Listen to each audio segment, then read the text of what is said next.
Welcome to the Week 6 edition of my weekly NFL Pick'em. So far, this has been a really enjoyable NFL season, and I appreciate all of you guys for riding along with me. Well, thanks for listening. I really appreciate it. If this is your first time checking out one of my videos, make sure you hit that subscribe button so you can see more NFL content like this. Also, join the weekly Pick'em and pick against the best group on the official NFL.com Pick'em site. I'll leave a link in the description to join. Here are the top 5 from Week 5 with Ethan 300 taking the top spot. And these are the leading entries so far in this Pick'em challenge, with Caesar 0877 in the top spot and the undisputed leader so far. Remember, the top guy at the end of the season gets an NFL Shop gift card. I was 49th overall in Week 4, and after my first 10-game week of the year, I moved up to 24th out of 460. A lot of you have been asking me to pick against the spread. I'm not a big gambler guy just yet, so instead of being influenced by the spread, I'm going to make sure I give you score predictions for each game, and if you're into betting against the spread or taking the over-under, you can use these predictions for whatever they're worth to you. Hopefully that's an acceptable compromise. So the goal for the number of likes on each video has increased every week, and you guys have crushed it every time, which is why I'm still making this weekly video. This week the goal increases to 300 likes. I know that is a lot to ask, but you guys have been crushing it each week, so I'm confident we can hit it again. Thank you guys so much for subscribing, watching, liking, and commenting each week. You guys don't know how much this helps. Before I get sentimental to all the subs, let's get started on some football picks for Week 6. Thursday Night Football, Eagles at Giants. On Thursday, we get an NFC showdown of two teams that are not playing as well as they probably thought they would have been after 5 weeks. The Giants have been dealing with the aftershock of Odell Beckham Jr.'s bluntness about everything in that Lil Wayne, Josina Anderson interview on ESPN. The Eagles' offense has not been as effective as hoped, but their defense is nowhere near the level of dominance of 2017 either. Thursday Night Football comes down to the better coach team, and Pat Shurmur doesn't seem like he's going to have his team ready to respond against the superior team. Eagles win 27-21. Buccaneers at Falcons. While the Falcons season is all but over after falling to 1-4, I don't expect them to mail it in anytime soon. Jameis Winston gets a pretty easy defense in his first start of the season, and the Bucs are fresh off their bye week, so this is setting up favorably for them to get their season back on track. But I still don't have much faith in the Bucs, and the Falcons are a much better team in their dome. This is going to be a really high-scoring game either way, but in the end, Falcons win 35-24. Steelers at Bengals. The Steelers saved their season last week against the Falcons, and the Bengals had a miraculous fourth quarter to maintain their lead in the AFC North. I've been really impressed with the Bengals, and that resilient win against the Dolphins made a statement that team is for real. Having Joe Mixon and Vontaze Burfict back makes this team appear pretty balanced on both sides of the ball. The Steelers seem to only be able to run the ball on weaker defenses, but that passing game is as effective as usual. This one should be pretty high scoring. The Steelers are the more desperate team here, while the Bengals could be emotionally spent after such an epic comeback. I don't know, I'm torn on this one and haven't been able to predict which Steelers team is going to show up each week. Let's go ahead and take the home team. Bengals win 34-28. Chargers at Browns. Guys, who do the Browns think they are winning 2 games in a single season? The Ravens are no joke, but the ups and downs of Joe Flacco are basically what prompted them to draft Lamar Jackson in the first place. Well, now there's another bipolar quarterback coming to Cleveland this week in Phillip Rivers. The Chargers absolutely dominated the Raiders last week and could be hitting their stride soon, especially with Joey Bosa coming back. But this team rides and dies on the back of Melvin Gordon now, and he's given them more consistency offensively. I want to pick the Browns, but I still think the Chargers are a top AFC team that's about to start stringing together some wins, and it starts here. Chargers win 26-24. Bills at Texans. These two teams are coming off big wins last week, even if the playoffs feel like a reach for both of them already. At least they're still playing hard. I'm a little concerned with the longevity of Deshaun Watson after watching him take so many unnecessary hits. I mean, he likely already has broken ribs. The Bills actually have the 6th ranked defense, which they'll need to contain the 3rd ranked offense of the Texans. I just don't see the Bills actually being able to move the ball consistently enough against the Texans pass rush. Texans win 24-17.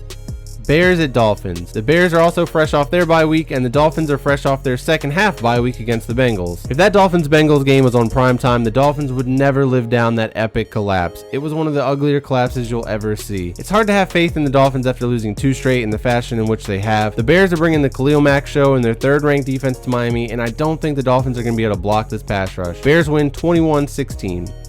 Cardinals at Vikings. The Cardinals finally won a game last week, and the Vikings looked back to their old self against the defending champs. The Cardinals might not roll over and die in this matchup. I actually could see them keeping it close for the first half, and then the Vikings really opening it up in the second half. Vikings win 31-17.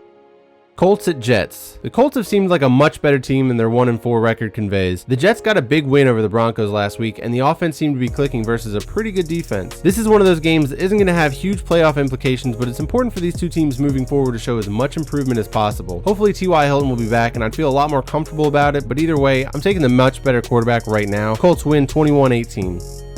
Seahawks at Raiders. This West Coast battle is another matchup without much in the way of playoff implications moving forward, so I'm not going to spend a lot of time here. I said it last week that the Raiders have played winless football all year, and it was some of the same last week versus the Chargers. Seahawks are still playing hard and fighting a good fight. Seahawks win 28-21.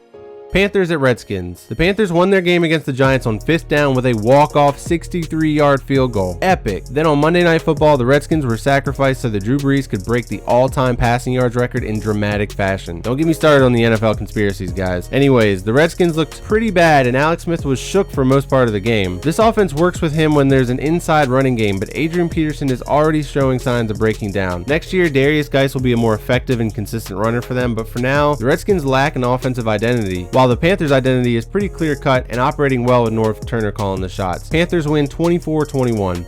Rams at Broncos. The Rams took care of business in Seattle last week and still look like the best team in the NFL. The Broncos experienced the issues with teams from the West playing in the early time slot on the East Coast. I really want to give the Broncos fans some hope here in pulling an upset, but I just don't see it. The Rams are just too good right now. Just be happy Aqib Talib is out because he'd probably put on a show playing back in Denver again against a guy like Case Keenum. Rams win 34-27.